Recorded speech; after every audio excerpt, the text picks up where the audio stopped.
வரப்பு அட தள்ளாடும் தண்ணீல. சே, மருமக கிட்ட சவுடால் பேசிட்டு வந்துட்டோம். ஆனா ஒண்ணு கூட விக்கலையே. வந்தா நம்மள கேவலமா நினைப்பாள. காத்திருந்து காத்திருந்து காலங்களோடுதடி. அத்த வா மருமவளே. என்னப்போ காத்தாடி எல்லாம் வித்து கிழிச்சிருவேன்னு சொன்னீங்க. ஆமா மருமவளே, மற்ற இடத்துல கஷ்டப்பட்டு ஆட்டையை போட்டு வரமே, கல்யாண வீட்டுல வாசியில தானே கொடுத்தாங்கன்னு 1க்கு பத்தி 20 காத்தாடியா வாங்கிட்டு வந்தோம்ல.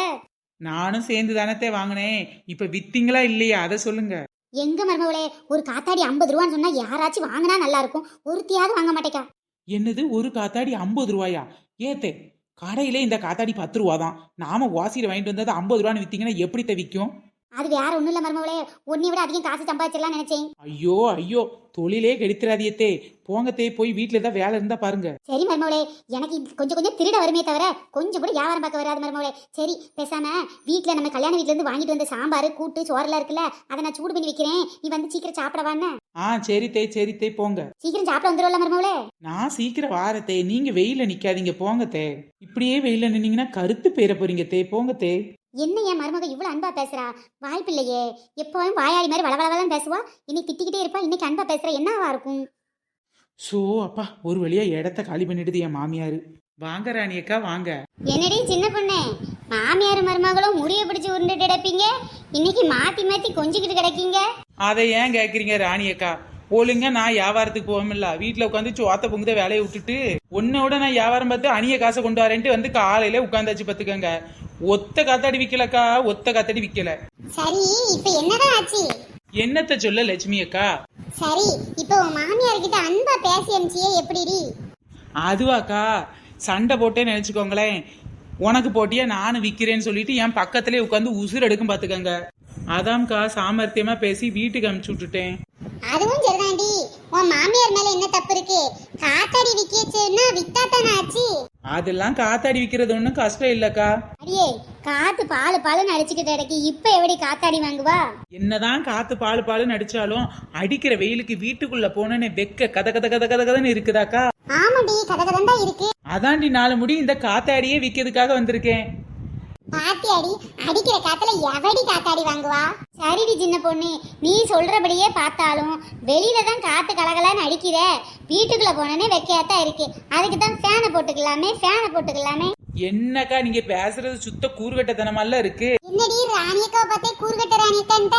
அவளுக்கு மண்டையில மூளை இல்லையா, அறிவு இல்லையா, லூசா இருக்கா?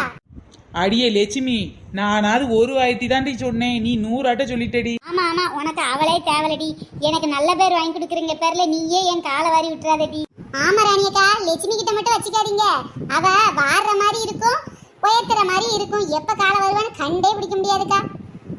அடியே, நீ என்னடி கொஞ்சம் ஓவரா பேசிக்கிட்டு தெரியற 4 முடி. எனக்காக நீங்க ரெண்டும் சண்டை விட்டு இருக்காதீங்கடி. வாங்கடி காத்தாடி கதையை கேட்போம். அப்படி வாங்கக்கா வலிக்கு. இப்போ கரண்ட் கட் ஆயிருச்சுன்னா என்ன பண்ணுவீங்க?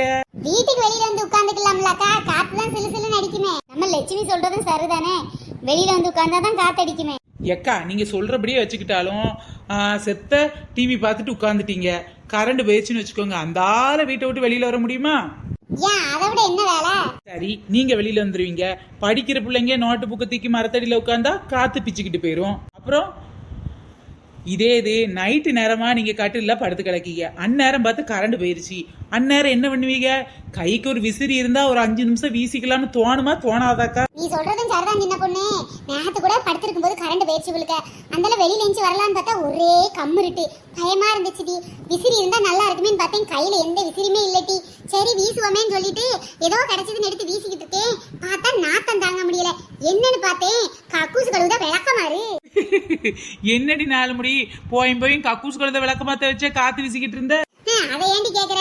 காத்து வீசுறதுக்கு ஏதாச்சும் எடுத்துட்டு வாங்க. நீ வீட்டுக்கார்ட்ட கேட்க கைவசம் இதா இருக்குன்னு விளக்கமாத்த திக்காந்து கொடுத்துட்டாரு. அதுவும் கக்கூஸ் கழுத விளக்கமாத்தடி.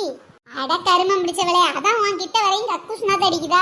இதெல்லாம் தேவையா 4 முடி உனக்கு? இந்த மாதிரி ஒரு பிளாஸ்டிக்கே வாங்கி போட்டுக்கிட்டீங்கன்னா நல்லா இருக்கும்ல. ஏன் சின்ன பொண்ணு, பிளாஸ்டிக்கை விட இந்த ஓலையில செய்த விசிறி நல்லா இருக்கும்ல? ஆமா, அந்த காலத்துல எங்க பாட்டி தாத்தாலாம் ஓலை விசிறி தான் வச்சிருந்தாங்க.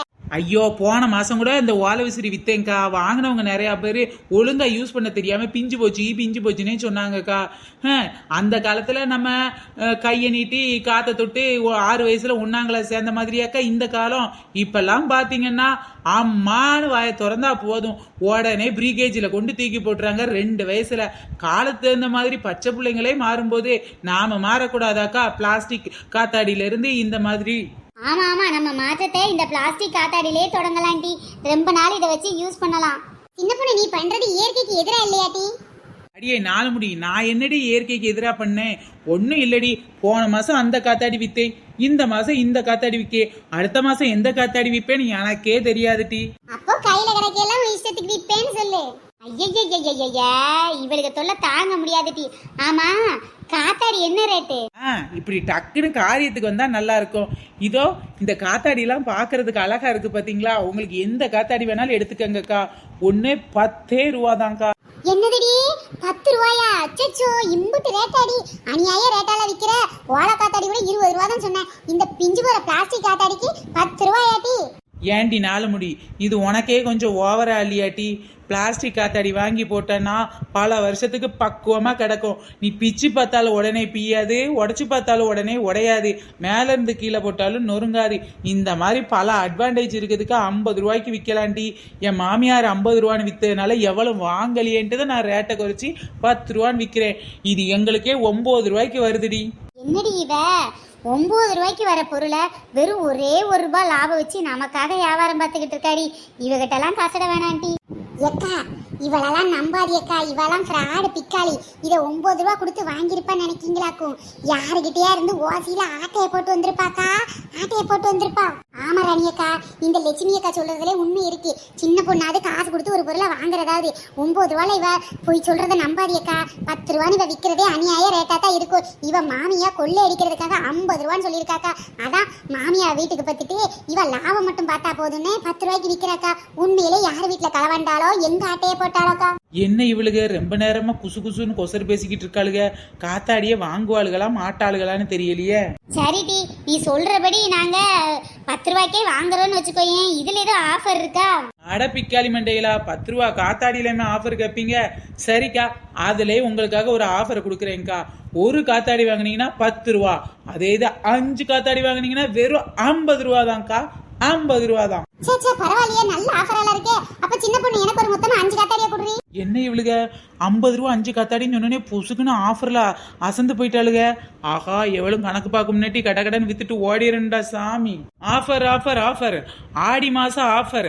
5 காத்தாடி 50 ரூபா, 5 காத்தாடி 50 ரூபா. 1 வாங்கினா 10 ரூபா, 5 வாங்கினா 50 ரூபா. 1 வாங்கினா 10 ரூபா, 5 வாங்கினா 50 ரூபா. ஆடி மாசம் சரியான ஆஃபர் டி நமக்கு கிடைச்சிருக்கு. ஒரு காத்தாடி 10 ரூபான்னு அநியாய ரேட்டு சொன்னால, இப்ப 5 காத்தாடி வெறும் 50 ரூபான்னு தான் விற்கிறாட்டி. நானும் 5 வாங்க போறேன். என்ன லட்சுமி, வாங்குறியா? ஆமா ராணியக்கா, நம்ம 4 மணியே வாங்கும்போது நான் வாங்காம இருந்தா எப்படி? சரி லட்சுமி அக்கா, அப்ப உனக்கு சேர்த்து 5 காத்தாடியா வாங்கிடுவோம். சின்ன பொண்ணு, எங்க 3 பேத்துக்குமே 5 காத்தாடியா கொடுத்துருடி. எப்பாடா, ஒரு வழியா ஆஃபர் ரேட்ல 5 காத்தாடியே வாங்கியாச்சு. ஒரு நிமிஷம்க்கா, ஒரு காத்தாடி 10 ரூபான்னா 5 காத்தாடி 50 ரூபா தானக்கா? இதுல எங்கக்கா இருக்க ஆஃபரு? அடியே 4 முடி, சின்ன பொண்ணு நம்மளை ஏமாத்திட்டு போயிட்டாடி. ஐயோ, நான் கூட இது பெரிய ஆஃபர்னு அவசரப்பட்டு 5 காத்தாடியை வாங்கி புட்டேனேடி. சின்ன பொண்ணு, நீ மட்டும் என் கையில கிடைச்ச செத்தடி. ஃப்ரெண்ட்ஸ், இந்த வீடியோ உங்களுக்கு பிடிச்சா லைக் பண்ணுங்க, ஷேர் பண்ணுங்க, கமெண்ட் பண்ணுங்க. நம்ம சேனல் இப்போ தான் நீங்கள் ஃபர்ஸ்ட் டைம் பார்க்குறீங்க அப்படின்னா கீழே உள்ள ரெட் கலர் சப்ஸ்கிரைப் பட்டனை கிளிக் பண்ணுங்க. Bye friends. கமெண்ட் பண்ண எல்லாருக்கும் ரொம்ப பெரிய தேங்க்ஸ். தொடர்ந்து வீடியோ பாருங்க. நெக்ஸ்ட் வீடியோவில் சந்திக்கலாம்.